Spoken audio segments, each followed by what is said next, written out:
Hey everyone, welcome to The Path of Me. I'm your host, Wendy Hutchinson, and I have the lovely Katrina Davis with me. She's the owner of KMD Law. She owns her own law firm. And when I met her, her story was so incredible. I was like, girl, you need to get on my show. Share your story because it is amazing. So welcome, Katrina. Thank you for being here. Thank you so much. I'm happy to be here.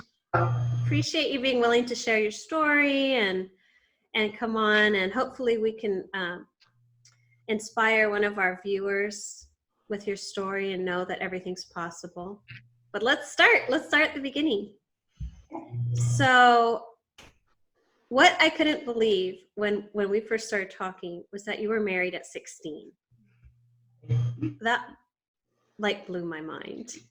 That was the beginning of the story, and then you had me right then. I was like, wow, tell me more. Very interesting story. Yeah, so I know you were the product of a military family. I think you were born in the Philippines, right? How long were you in the Philippines for? We moved to the States when I was about three or four. So my first kindergarten was in San Bernardino, California. So we moved to back down to California. Both my parents were from LA. Oh, okay. And you met your husband in high school, or how did you meet your first husband? My first husband, yes. So I was in high school. I met him, and he was amazing to me. We were together for like a year before he decided to ask me to marry him. And obviously, at 16, that's not the normal response. He was 18, and he was in the military as well. And so, based off of it was the best decision at the time for me to marry him. And so we got married in June, and things were amazing for about the first month. Until about September. September was the first time that he had hit me. And I still remember, he became very abusive, by the way. So I remember him, coming in from work, and I'm curling my hair in one of those dressers that have the mirror on top. I don't know. I can picture it right now in my mind. I think we all had that dresser. Right, the mirror attached.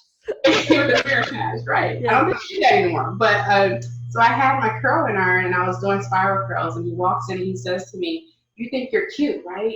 And I was like, "Oh yeah." Of course. And for some reason, he just punched me in my face. And the hair was still attached to my hair at the time, and so I let go because I was startled, and the curl knife swung to my face and burnt my face on the side of my face, and then gosh. It was pretty bad. That was the first time. Traumatic. Very traumatic. I still remember how the burn felt. I'm sure. It really hit me that I had been really hit as hard as I was until, I don't know, when you cry and the tears start rolling down. And so it started burning. So that's when I realized how.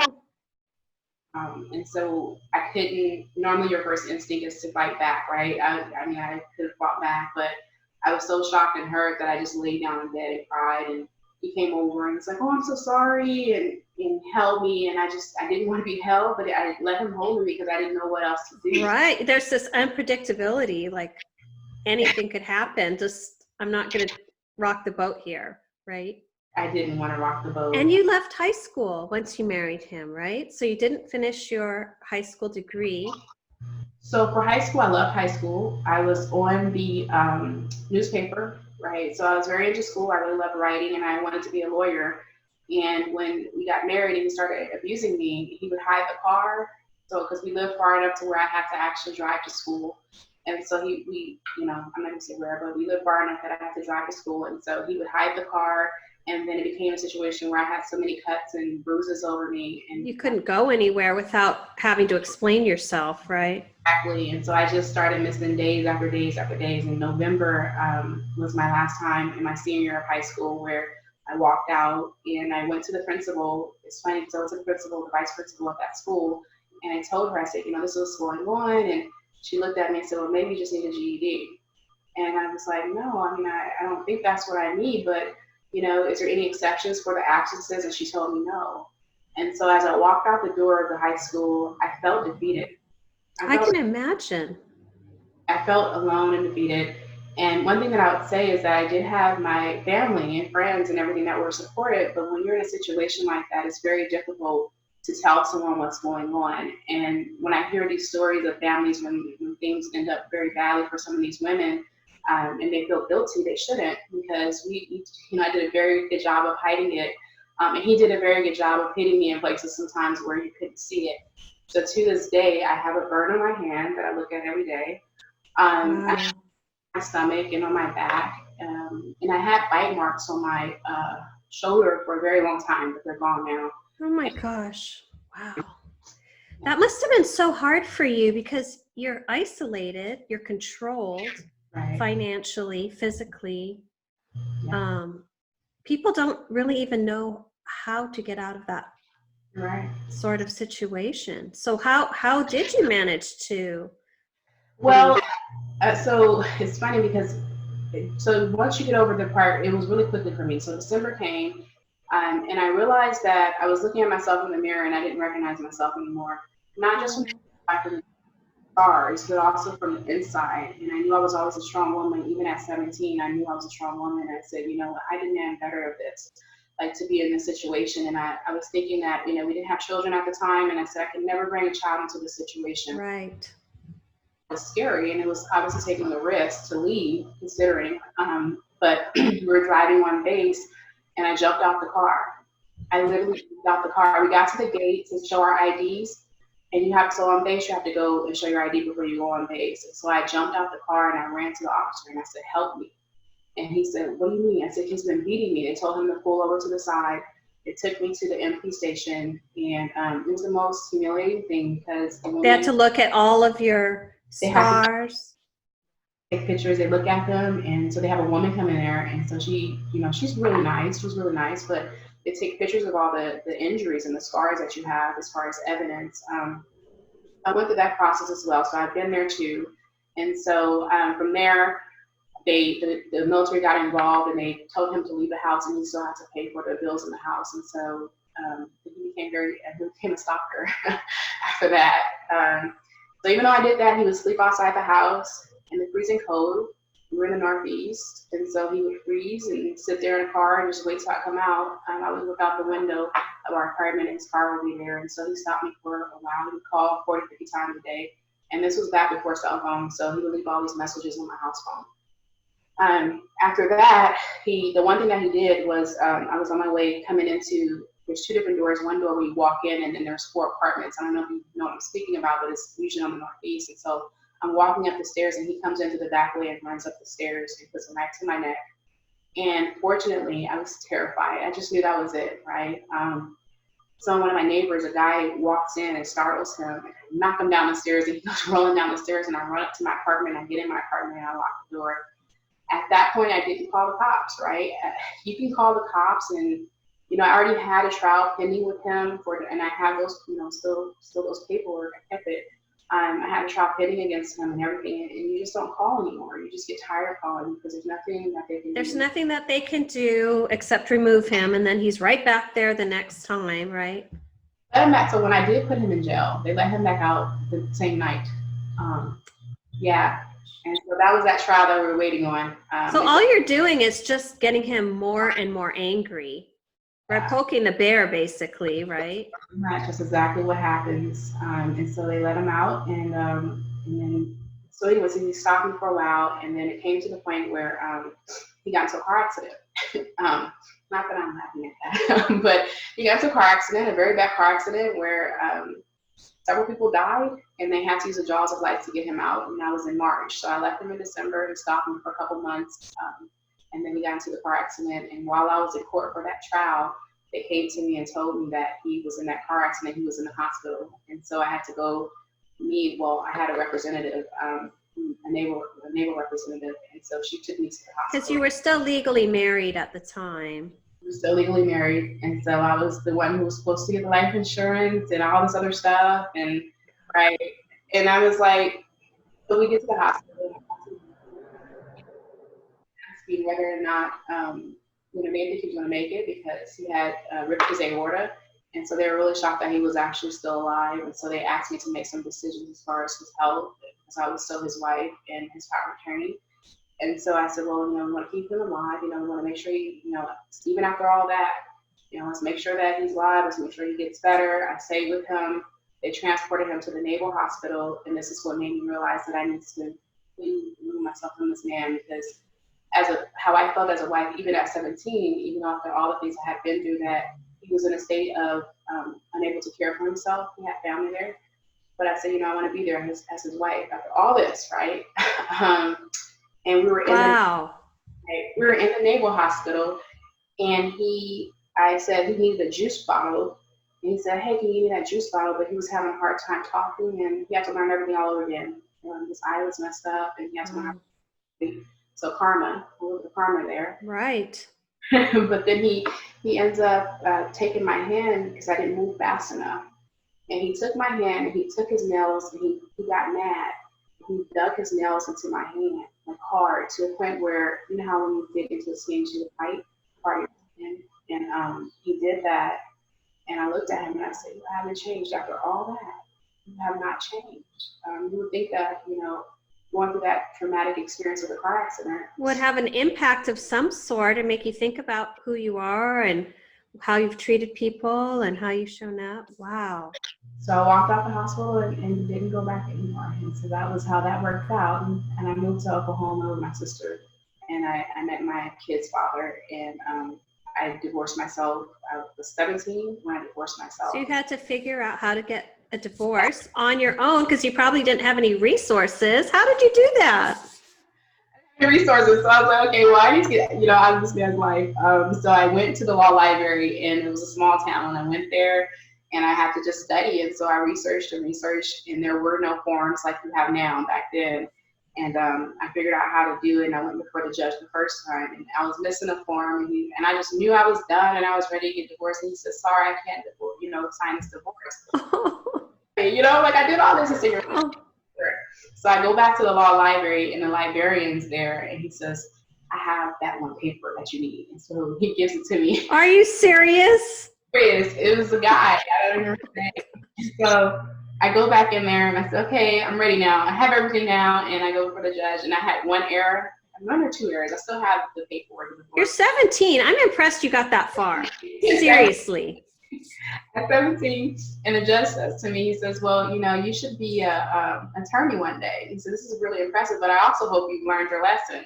And I was like, I did, Your Honor, and yet I still got married to my kid's father. So if that was a lesson I was supposed to learn, I didn't learn it there because I got married again. He is still, we just didn't work out. We were married for quite some time. We were married for over 10 years. And so we just didn't work out. He was military as well. But he's actually a really good guy. So, well, sometimes, even though we're good people, we're not a fit. Right. That doesn't mean that you're a bad person or move something back here. But it just, maybe you're not meant to be together forever. And I think so. We still are we're like friends now and everything. So I came to the point where I was at work, and I had, when the downturn happened and everyone was getting laid off, I think it was around 2008. Mm-hmm. I had a person come into my office. So mind you, even though I didn't have a high school diploma in GED or anything, I had worked in several different, management positions for companies. And so I had a lady come in, and she explained to me that she had all this experience. She didn't have a degree. She had experience, and she was like a VP of a company, and she was trying to apply for one of my positions. And I looked at her and I said, well, why? And she said, well, even though I have been with that company and I got laid off, now they require you to have a degree to even get into management. And so I looked at her and I thought, because I had been moving up within different companies, and right. You think it's going to trump anything else. And when I heard her say that, I said, wait, I need to go back to school because that might be me one day. Right. So I didn't have anything. I didn't have a GED, I didn't have a high school diploma, nothing. So I was 27. And I said, well, I'll go study and take the take the GED test. That's later on. I'll study and take the GED test. And so I studied for a week. I passed it, and I started going to the University of Arizona. That was fun. And as a parent, I was also a single parent. I ended up having 2 children at the time with my ex-husband. And they were 4 and maybe 7. And he was always gone. So it was like a single mother. How did you do it? How did you work and go to law school? Did you have a babysitter? Like, who was watching the kids? Law school came later, so undergrad, no, I didn't. I had to change my schedule, right? to make it flexible around the kids. So I was actually going on campus at the University of Arizona. And then during that whole process, when I first started my undergraduate experience, my husband and I we split up. So I was in Arizona by myself, no family, no friends, no military supporting anyone, no one. And so I found this school, or I found this apartment that was right across the street from the school. And so I had a neighbor that would take the kids and bring them over for me. So it was like literally right across the street. So she would take them to the house and sit with them. And I usually arrive about 10, 15 minutes after they get out of school. And so I had to figure out how to make that happen, right? When you're in a situation where you're by yourself and you're a single mother, you make it happen. And one thing that I realized is that having a school right across the street from the apartment would be beneficial, right? Best thing I could ever done. I knew I should have brought Kleenex to this interview. Getting all choked up talking to you. You're so inspiring. And thank you so much. And I will say too, my daughter helped me, right? Because she was very responsible, and I would say, Kayla, okay, look, we got a tag team. I do lunches, you do clothes, and so it was because you have to figure it out. And so Kayla was really, really there, and we just kind of like tag team. And she was like 7, 8. And so, so she would get to school, and so I just had to work around that. There was times when it was rough, right? Because the kids get sick. Oh yeah, stuff comes up. Thank God they were healthy kids. But there was one time, and the school had a flood, and I had a final. And they called me and said, you have to come get the kids. They were closing down the school. There was something, a flood inside the school, one of the sewage systems or something like that. And there was a principal there. And I said, look, I can't. I have got to take this final. I can't come get them right now. I said, if I don't, I'm going to fail. And I said, I'm a single mom. These are my own, I have no one here. I have no family. I had no friends. I had no one. And she said, what I'll do is I'll take them to another school. She said, are you okay with me driving them to the other school and you can come get them from there? And I think I may have met her maybe once or twice. And I said, yes, please do that for me. And so she did that for me. And then I went and picked them up from the other school. So that to me, I really loved that school. They were really supportive in that particular circumstance where I had no one. And she actually took the ability, she took my kids from me, and I came and got them. And she said, they were great kids and everything. And I was like, thank you so much. So. Oh my gosh. Kind of struggle, right? And then there was struggles too with being, an adult student, right? Going back, and I had to go to orientation, and I looked super young back then. So, I looked like I was 20, 19, like all these other kids, and I'm like older. Yeah. Struggle of having been out of school so long, and grammar is something that you're taught when you're very little. And so my grammar was. You had to almost relearn. I had to relearn proper English. I did, and it was a struggle. So I had the content. Grammar was so bad, and the first paper I got back from my professor was all in red. And I went to her and I said, look, I need to be a lawyer one day, and I need to know how to write. And so will you help me? And she said, you know what? If you work, I'll help you. Her name was Professor David Markworth. And she said, you work with me, and we'll get this done. So we spent a lot of time in office hours. We went to lunches, breakfast. Oh, she mentored you. And she taught me how to do grammar. And so from that point on, I got nothing but A's on my papers. I hope that when you became a lawyer, you were able to find her. Yeah, so she's at USC now, and so she's on my LinkedIn page now. And so, yeah, we kept in touch. We kept in touch for that whole period. And so I think she made a comment when I first became a lawyer, I knew you could do it. And so people like that you have to find inspiration in, right? And the fact that, as a professor, she didn't have to take all that time that she did with me. I think sometimes couple things. I think you're gifted these people right when you need them in your life. They will just show up like magic. The timing and the caring, and they see something in you, and they want to help you on your journey, and it's just so perfectly timed, and you don't even know how it happened, but it happened. And it just happens. And so, wow.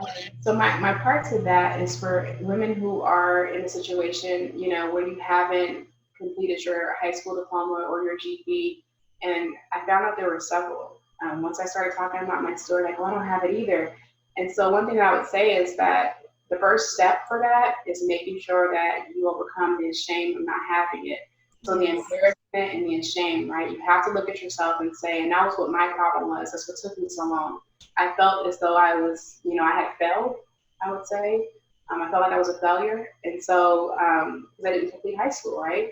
And so what I decided to do was look at it as, okay, I may have failed, but to me, to have failed is one thing, to continue to be a failure is another. So if I would have stayed there and not ever gone back to school, then I would have been a failure, right? Versus me Right. having to just fail, and now I can get myself back up, and I have to admit that to myself that I did, and that was the hardest part.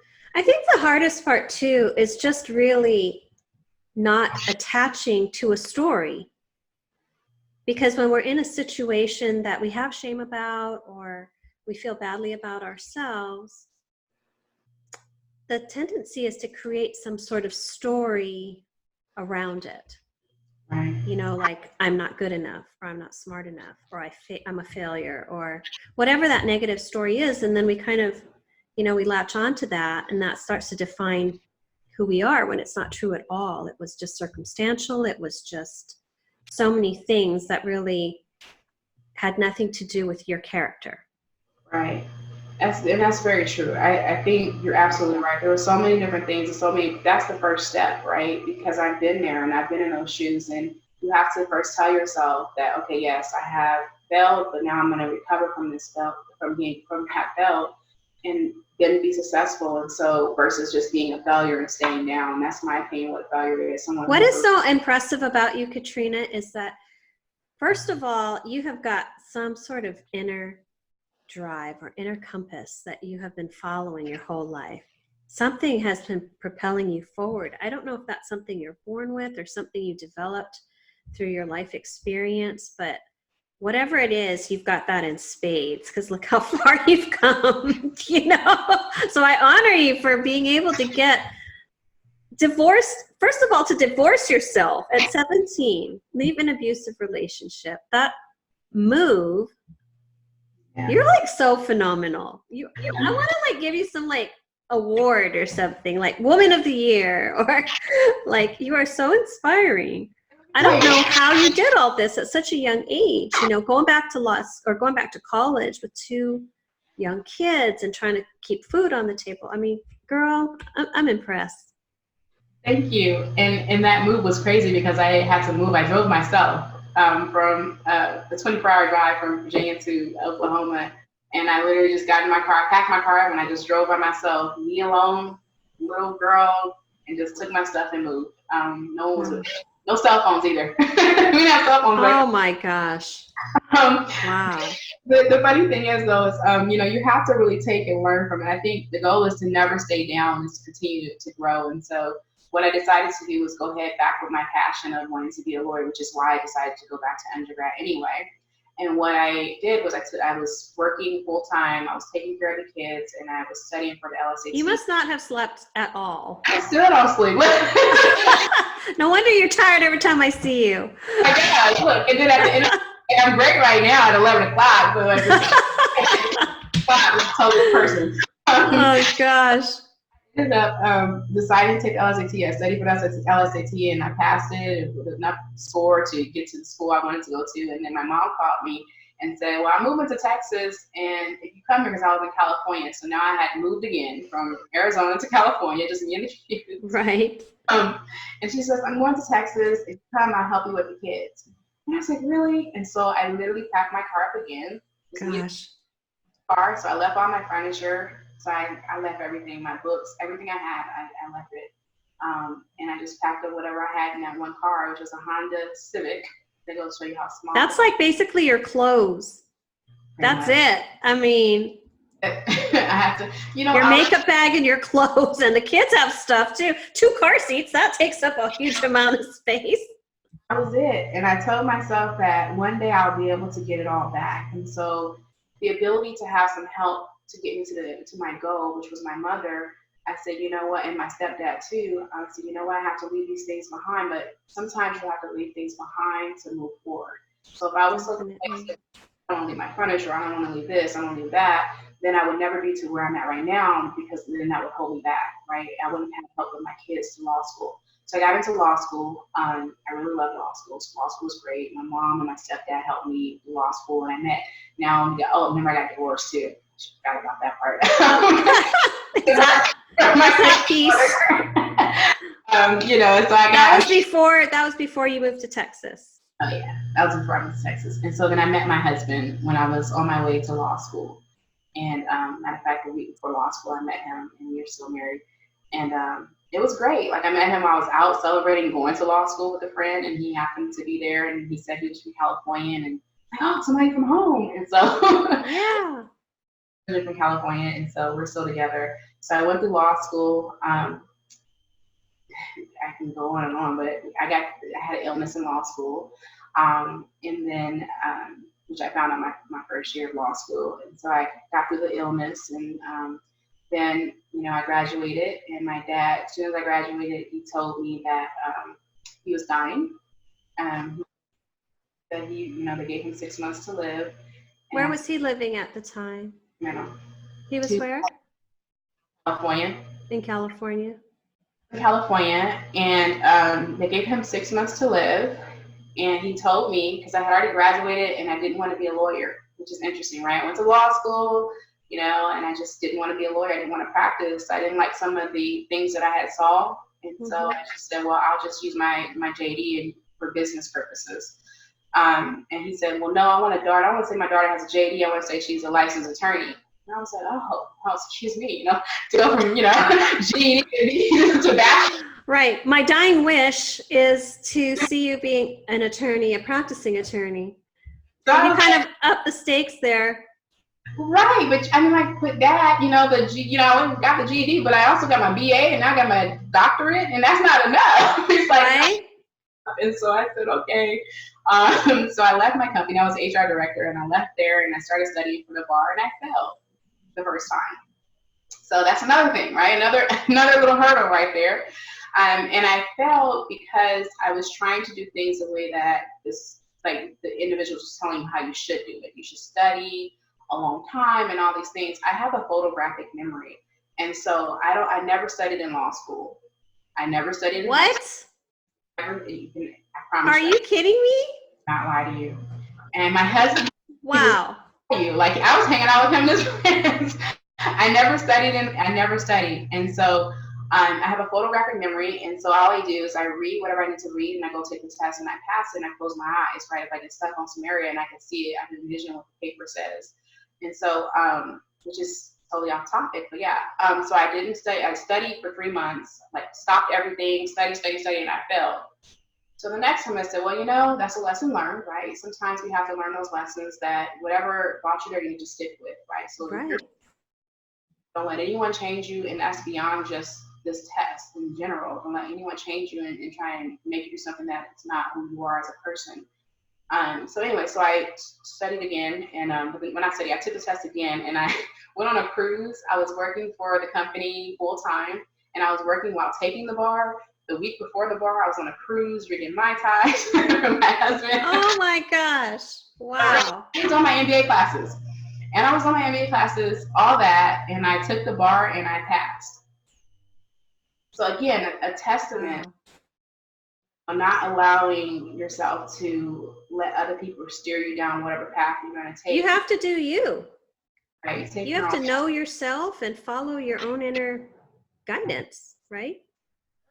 Because if you allow individuals to try and steer you a different direction, it may not go the way you want it to. Obviously, that's just one scenario, but in life in general, just stick to what you believe in your faith, and you'll do fine. So I did that, and then I got licensed, and so I was working for a company, and I was working pro bono. Though I opened up my firm, I was doing a lot of pro bono hours. I believe in giving back, and so I was working pro bono for about almost 2 years.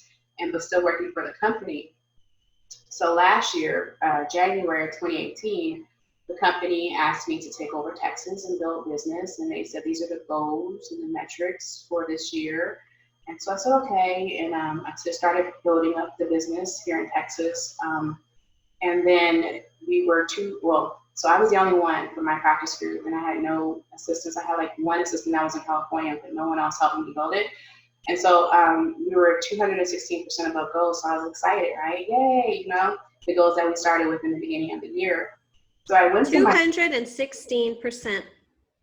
and I have the reports. I was 260% above the goal. Wow. And so, so I went in this year, I talked to my boss and I said, hey, let's talk about a promotion, right? Because it's 2 years, I've met the goals that I started with. We've had conversations about this in the beginning. And he's pretty much said I wasn't good enough for a promotion. Yeah. And I said, oh, okay. That was, right. How did you feel about that? I mean, you had given 150%. You had met and exceeded the goals by far by yourself. Well, the thing is it wasn't even just, so the number was one thing, and that's all, analytics, right? But beyond that, though, to start from an area that had zero business when right, and to build up these relationships and to start acquiring business as of this year, had business that was ready to be taken over. And then to have someone say that, I think in that way really threw me back. Yeah. I couldn't believe it, but at the same time, you're at that point when people tell you stuff, you have two different paths you can take. One, you can get upset, you can stay in that role, you can now be less confident in You yourself. can be a victim. Or you can be a survivor. Right. So at that point, I said, well, I guess I need to be a survivor, huh? I've been surviving all this time, why not? Not this far. And the thing was, it was just, like I said, it was just beyond that. I was also part of the Diversity and Inclusion Council. I was going to all these different events trying to promote diversity and inclusion.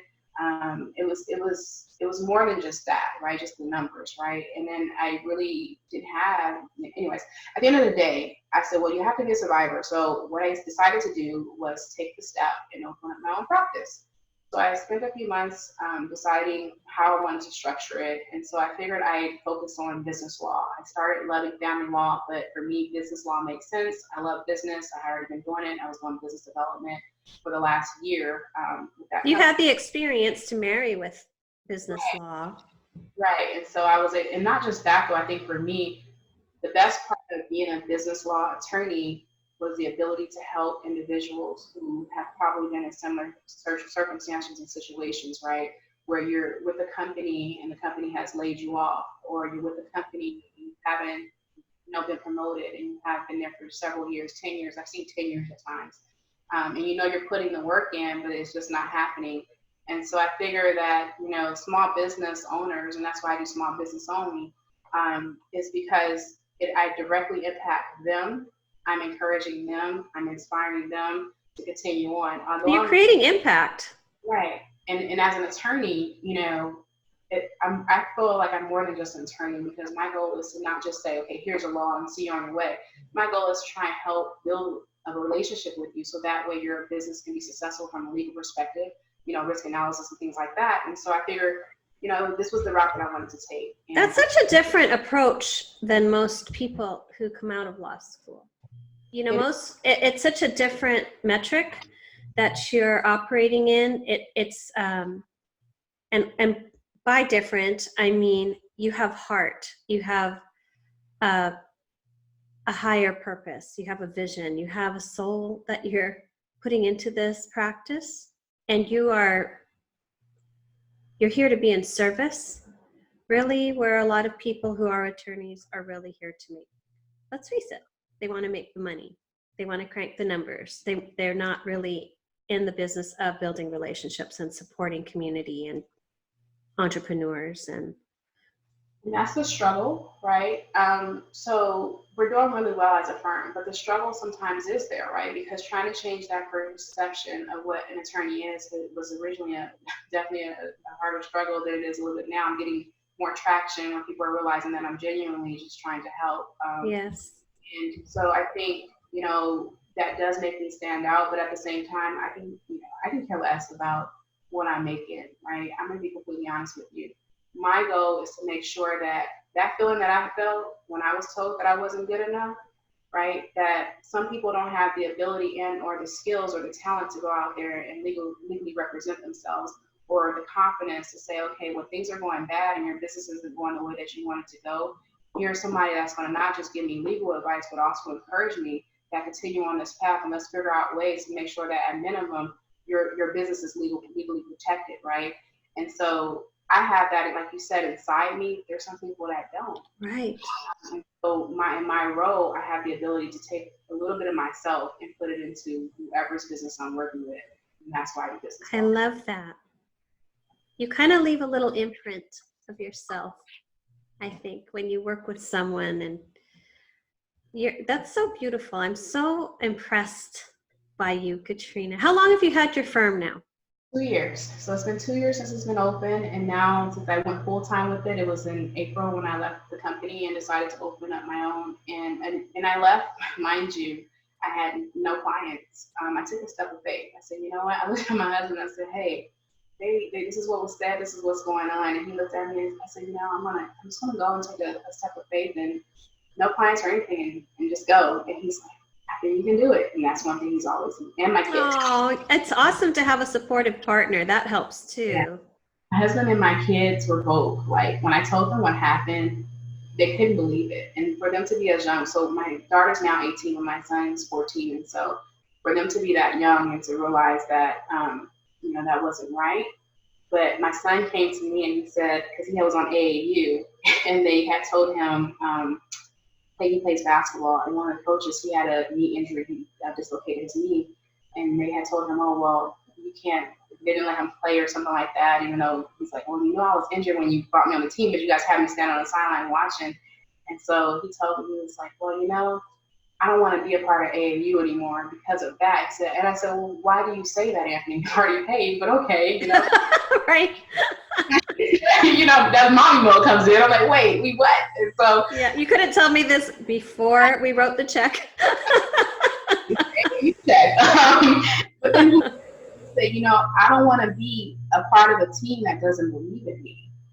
And so wow. He was mad. He was 13 at this time. He wasn't even 14 yet. And I looked at him and I said, wow, okay. He thought nothing else about it. He never went back to that particular AAU team. And then when all that happened with the job, he was like, if I don't let people treat me like that, you shouldn't let people treat you like that. 13. And they're raising us, aren't they? I was trying to go, wow. And he said that to me, and I said, you know, Anthony, you're absolutely right. And so I took a leap of faith, and I stepped out, and things have been going well. And he took a leap of faith, and he's on the high school basketball team. That's awesome. Awesome. So took that leap of faith and got to where we wanted to be in terms of our goals. That is so cool that you're both reflecting that to each other.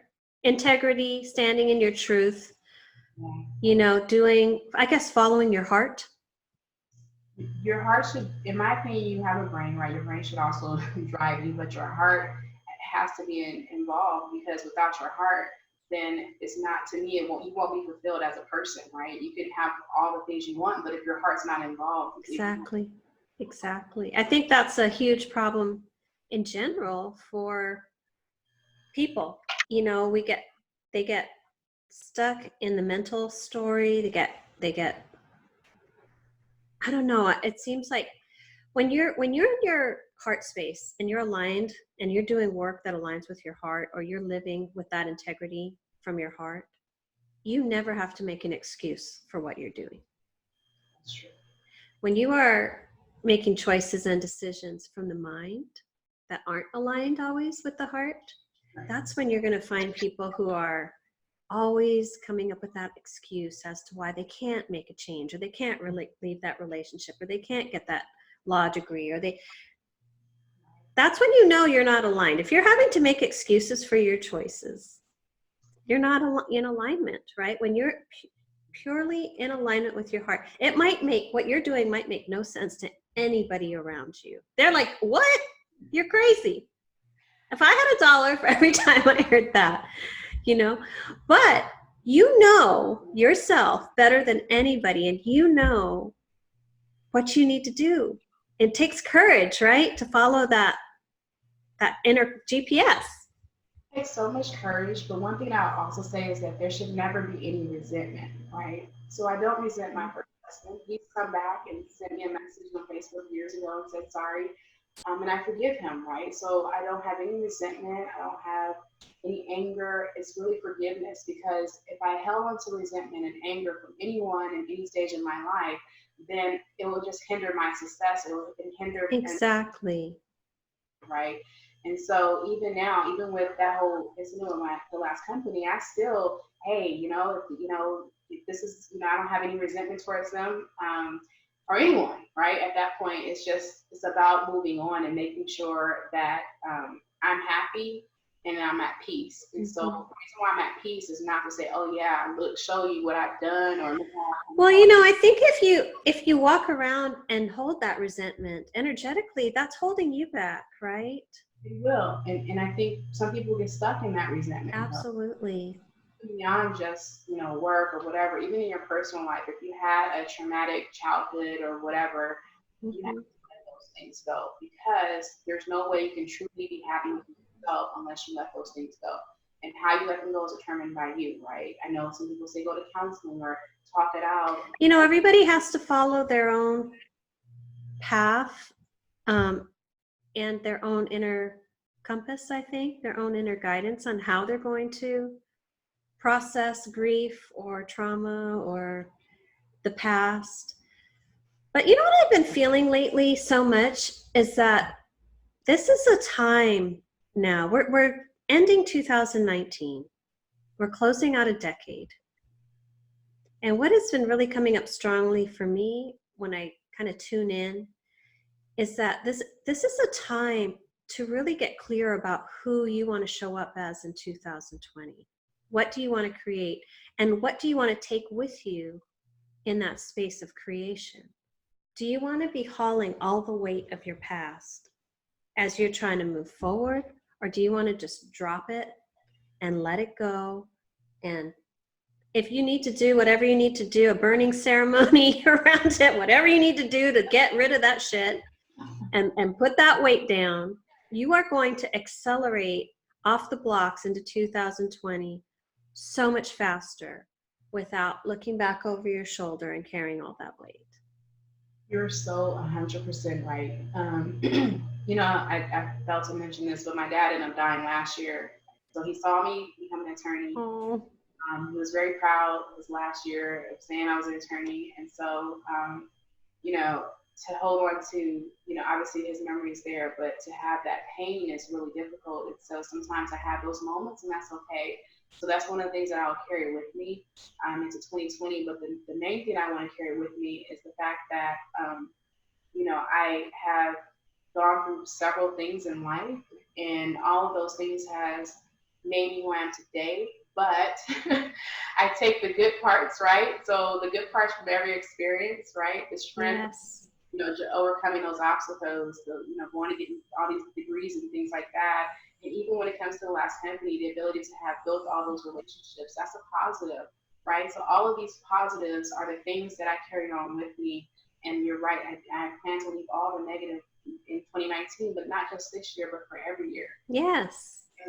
Right? Sometimes you can't wait to the end of the year. Yes, exactly. We're always processing and filtering everything. It's kind of like when you're panning for gold and you let all of that junk kind of filter out and then you're left with the gold. We should really just hold on to the gold and keep sifting. We have to always be sifting everything all the time, right? Whether it's like people in our lives or behaviors or habits or what we're inviting into our life. Sometimes friendships change as you keep elevating and shifting. You're going to find people who aren't interested in maybe following the same kind of track. They're going to kind of fall away because you're just changing energetically. They're not in resonance anymore. And that will happen. So I will say that that'll happen. But like you said, just constantly realize that if you continue to be true to yourself, whoever's there with you will follow you and will continue to be supportive. And so it's not about pleasing anyone else, but pleasing yourself and pleasing and having right. And so if you happen to lose friends on the way as you continue to move forward, and for anyone that's in a domestic violence situation, right, as you continue down that road, I would hope that you leave, but just be mindful when you do decide to leave, right? Make sure that you're protecting yourself and being mindful of your surroundings, because sometimes it doesn't end well, or anyone Mm-hmm. trying to now go and get their high school diploma, their degree, and people will say that you've changed. But if you stay in the same place as you were in 20 years ago, that's a problem. You should be Right. You might want to take a look at yourself and ask what's going on there. Why are you still in the same abusive relationship? Or, you know, why are you in the same space emotionally, mentally, physically? Because the whole point of life is for growth and evolution. Now, it's not a race. You can evolve quickly, you can evolve slowly, but evolution is really the goal, I think, It is. for us. And it's really important that we honor and believe in ourselves. That's the key. Believe in yourself, right? Because Yeah, go, family, friends, believe in yourself, and also, I don't know if I can say this on here, whatever God you serve, believe in God. yeah, Whatever God you serve that's who you believe in, because at the end of the day, when you're sitting there all alone and, people have dropped off the face of the earth, if you have it inside, you'll continue down the path of being successful to achieve whatever goals you've set for yourself. And then also, also. accountability would be the last thing I would say is one thing that you need to also look at, right? When you set goals for yourself, holding yourself accountable. You can't expect someone else to hold you accountable. It's great if you do. I hope you do have somebody like Wendy. No. Come on now, that's part of my work is accountability. Somebody like Wendy. But if you don't, you can try to hold yourself accountable, right? But Absolutely. I think that's the whole process. It's the whole process, and the goal is that you are always staying true to yourself and not changing. I agree. And also, I think the perspective and the lens that you're viewing everything through makes a huge difference in how you go forward. So if you are able to, change the filter and change the lens and see that, yes, these are traumas and these can feel really emotionally jarring and difficult. They're also clearing. It's also clearing a way for you. It's clearing your path. It's kind of cutting the ballast of the things that are holding you back in life. And if you can embrace that and see that this really difficult emotional space you're in is a springboard for you moving forward and taking yourself to the next level. Once you clear away all of the things that aren't in resonance anymore, they're going to create space and room for those new things to come in that do align, and those people that do support you and believe in your goal and your vision and are going to help move you forward. And then with that mindset, you accelerate even faster on your journey. And I can agree. The lens that you look at anything through is really important. And one of the things, being in diversity and inclusion, that's one of the things I try to stress is that when something happens, try to look at it from all these different perspectives first. Don't go to the one that you think it is. Let's view it from everyone's shoes, everyone's lens, and let's see whether or not there's other things that may have contributed to whatever it is that you're experiencing. And I think when you do that, you have a whole picture of everything that's going on, and then you can make an informative decision, right? Absolutely. I think having some, looking from different lenses is very important. And even in that other scenario we're talking about, I looked at it from different lenses, and I just said, well, at the end of the day, I will say something. I need to retract something. So one thing that when I was told that I wasn't good enough for that promotion, right? They came back and said, well, we put a metric in place in October, and it was a new metric. Right? And they said, well, if you hit that metric, then you'll get the promotion. And I looked and I said, well, I started down this road in January, and this is October when you put a new metric. Right. So you have to, so when you look at it from different lenses, you have to realize that, okay, well, yes, would I be able to hit that number from October? Or do I look at it from the lens of, okay, that's very unjust, and do I move on from that? And so there was a 3-month period when that happened. So I took that 3 months to look at it from all different perspectives, right? From my side, their side, all across the board. And again, when you look at it from there, I think you feel more encouraged, and that's how you get your empowerment. You also really can formulate your version of truth. Right, exactly. When you actually kind of remove yourself and detach, and you're like, okay, what's going on here? What's going on with all the players? What's driving this behavior? When you can detach and really take the emotion out of it and just be an observer of all of it, you can really make a really strong and aligned choice in how you're going to respond. And empowerment comes from that. Exactly. So you look at it from different lenses, and you take that, instead of just looking at it from one lens, then you're not really empowering yourself. But if you look at it from multiple lenses and there's enough evidence to support a certain position, then you're empowered now to say, well, absolutely, I've done my part. And this is not just in that role, just in any situation. I've done my part in marriage, right? I've been divorced. I've done my part. You look at it from all different perspectives. You empower yourself and you encourage yourself and say, well, this didn't work, so let's move on to the next phase. But without having those different elements to look at, and you just look at it from one perspective, you're not truly empowered, because you never know whether or not there are other things, and it's constantly on your mind, even in relationships. I could have done it this way, I could have done it that way before you made your decision. But if you look at everything as a whole, before making a decision, you will be more empowered and you'll be more confident in the decision that you've made. So. Absolutely. I want to like cheer for you right now. Yeah. Good advice, Katrina. That is so true. That is so true. I've also found that with detachment, I can separate my emotions from the experience. So when you remove your emotions from it, you, like you said, you are able to make a very empowered choice around whatever it is, whether it's leaving your relationship, staying in your relationship, starting your own law firm, staying and being mistreated by a company that's not seeing your value. They're all choices, right? Right. So. And I think that's at the end of the day, I hope out of this whole conversation that we've been having is that anyone that listens to this realizes that you can have a series of hurdles that you need to jump, but the one thing that you always do is just keep jumping. I'm sure next year there may be another hurdle. You know, there's going to be hurdles throughout your entire life.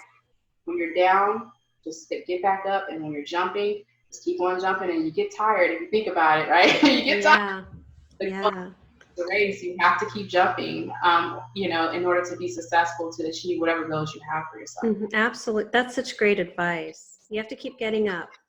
Keep getting up. And keep getting up. Also, I think when we keep getting up and we keep taking that next step and keep jumping that next hurdle, at first it's really difficult. But as you keep going, it becomes a little easier, and you can kind of work through that adversity a little faster, and you become a little more masterful at it, right? Right, you do. And you also be a little bit more prepared. Right. Experience does that for you, that's for sure. You know, once, you know, if you're wise in that whole hurdle jumping experience, you'll know the things that you need to prepare yourself for the next time. So that way, that's why it becomes easier, because now there's some preparation. You've gone through that experience, whatever that may be, and now you're prepared, right? Not just prepared to continue to jump, and maybe prepared to have a conversation, right? If it's a relationship, instead of divorce. Hey, let's try 1, 2, 3, 4, 5, and 6, because I know the feeling of when you get divorced. And so if you just use all the different experiences that you've had and you try to learn from them, then I think, yes, it does get easier, per se. It depends on if it's a new hurdle or not. Right. But I think you become more masterful at how you are navigating your life. Yep. I 100% agree with. You definitely navigate a lot better after each experience, and you just over time. Katrina, this has been such a great conversation. Thank you for joining me. You are such an amazing woman.